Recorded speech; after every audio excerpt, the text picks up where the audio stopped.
আসসালামু আলাইকুম। BD poultry কোয়েল খামারের পক্ষ থেকে আপনাদেরকে স্বাগতম।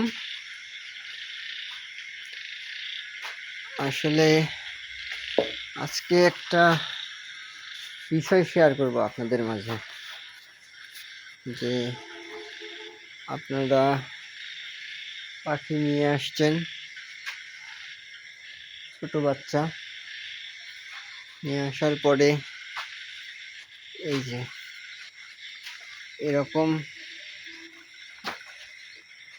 একখানে লেগে থাকবে, কিন্তু গাদাগাদি হয়ে, আসলে এরকম করে গাদাগাদি হয়ে রাখা যাবে না, তাহলে কিন্তু আপনার পাখি মারা যাবে। তো এই জন্য এই দেখেন, এই এটা চাপ খাইছে, চাপ খেয়ে এখন ঢুলতেছে। তো এই যে কিছুক্ষণ পর পরে আপনাকে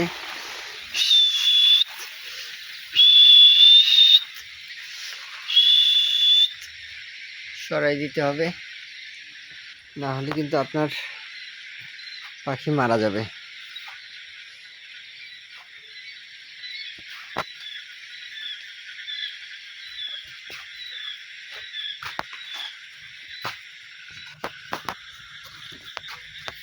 এই যে দেখেন, একখানে হয়ে দলা দলা হয়ে আছে।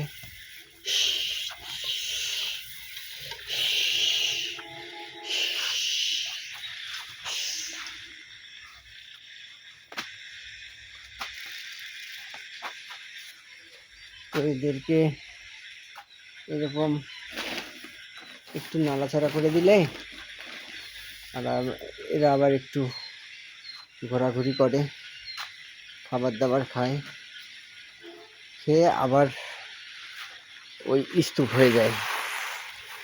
তো এই স্তূপটা হওয়ার কারণে অসংখ্য পাখি কিন্তু মারা যায়। তো আপনাকে লক্ষ্য রাখতে হবে কোনোভাবেই যেন পাখি স্তূপ হয়ে না থাকে।